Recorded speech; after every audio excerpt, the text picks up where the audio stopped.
Puji Tuhan, haleluya. Kembali kita berjumpa dalam program Pesan Gembala. Tetapi sebelum kita mendengarkan firman Tuhan lewat pesan Gembala, mari kita berdoa. Kami mengucap syukur buat segala kebaikan dan kemurahan Tuhan yang terus kami alami dalam hidup kami. Kami ada sampai saat ini Tuhan semua karena anugerah-Mu. Saatnya kami mau mendengarkan firman-Mu lewat pesan Gembala. Tetapi sebelumnya Tuhan sucikan, kuduskan dan layakan kami. Sehingga kebenaran firman-Mu menjadi rema dalam hidup kami. Dan kami terus boleh menjadi pelaku-pelaku firman-Mu. Terima kasih Tuhan. Kami mendengarkan firman Tuhan. Di dalam nama Tuhan Yesus Kristus. Haleluya.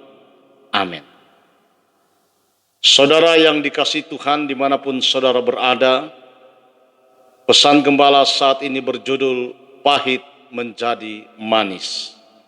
Mari kita membaca dalam kitab Keluaran pasal yang ke-15 ayatnya yang ke-27. Sesudah itu sampailah mereka di Elim. Di sana ada 12 mata air dan 70 pohon korma. Lalu berkemalah mereka di sana di tepi air itu. Bapak Ibu Saudara yang dikasihi Tuhan Yesus Kristus. Banyak hal yang kita tidak mengerti tentang pekerjaan Tuhan dalam kehidupan kita. Di mana ada kalanya Tuhan mengizinkan kita melewati masa-masa yang sukar dengan berbagai ujian, agar kita belajar bergantung sepenuhnya kepada Tuhan. Namun seringkali respon kita negatif terhadap Tuhan. Kita berpikir ia sudah tidak peduli atau Tuhan sudah tidak peduli kepada kita. Lalu kita pun kecewa, mulai menyalahkan Tuhan dan secepat kilat meninggalkan Tuhan. Saudara yang dikasihi Tuhan, sesungguhnya rancangan Tuhan bagi umat yang dikasihinya. Dalam Yeremia 29 ayat 11 dikatakan, rancangan damai sejahtera dan bukan rancangan kecelakaan untuk memberikan kepadamu hari depan yang penuh harapan. Saudara, sebagaimana Tuhan membawa bangsa Israel keluar dari tanah perbudakan Mesir menuju ke negeri yang dijanjikan, yaitu Kanaan, yang berlimpah susu dan madu. Saudara yang dikasihi Tuhan, sekalipun sepanjang perjalanan bangsa Israel harus mengalami didikan Tuhan dan melewati pengalaman-pengalaman buruk di padang gurun, itu tidaklah berarti Tuhan gagal dan lalai akan rancangan dan janjinya terhadap umatnya. Saudara yang dikasihi Tuhan Yesus Kristus, tetapi mengapa Tuhan tidak langsung membawa umatnya, umat pilihannya ke suatu tempat yang nyaman setelah keluar dari Mesir?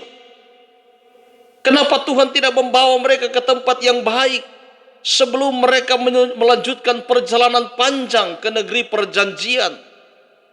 Mengapa Tuhan malah membawa mereka ke Mara, suatu tempat di mana airnya terasa pahit sehingga mereka tidak dapat minum?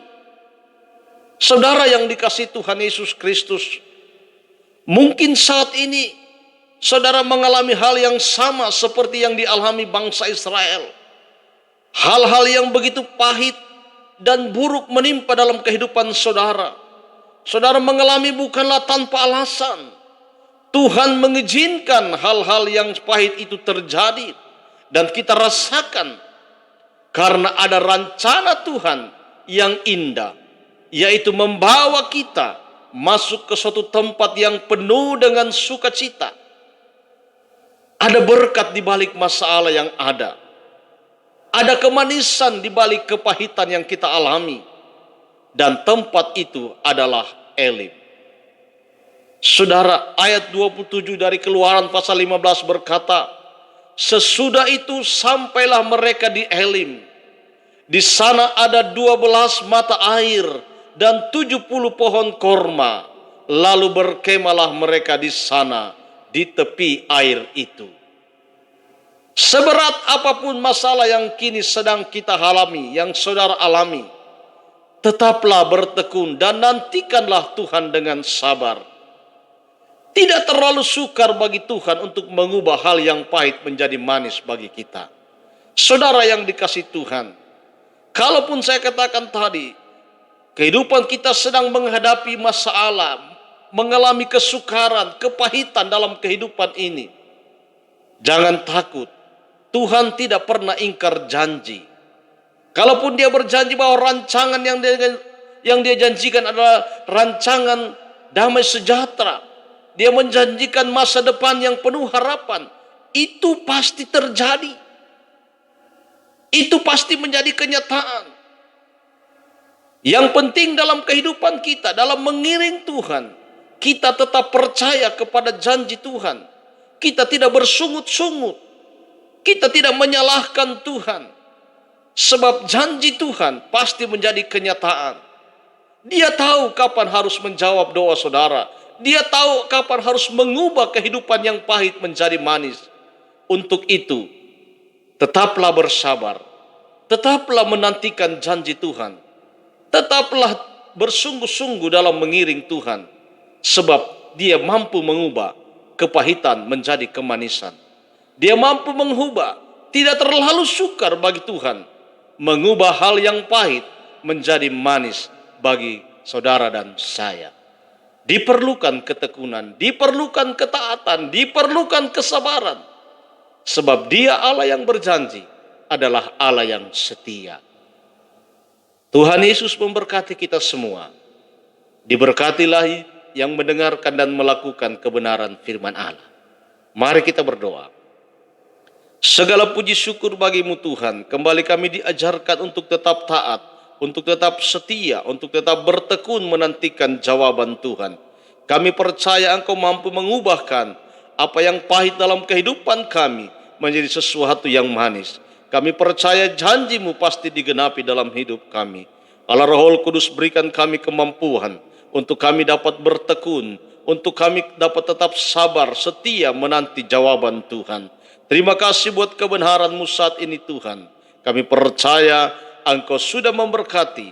Hamba berdoa buat seluruh yang sudah mendengarkan. Tuhan memberkati mereka dalam pekerjaan, dalam usaha, dalam pelayanan, dalam apapun yang mereka lakukan yang berkenan kepada Tuhan. Tuhan Yesus memberkati mereka. Terima kasih Bapa di surga. Dalam nama Yesus kami sudah berdoa. Haleluya. Amin. Bapak Ibu Saudara yang dikasihi Tuhan, sekiranya saudara diberkati dan dilawat Tuhan, jangan lupa membagikan juga kepada orang lain, agar mereka juga mengalami lawatan dan berkat Tuhan. Tuhan Yesus memberkati. Sampai jumpa pada pesan gembala berikutnya.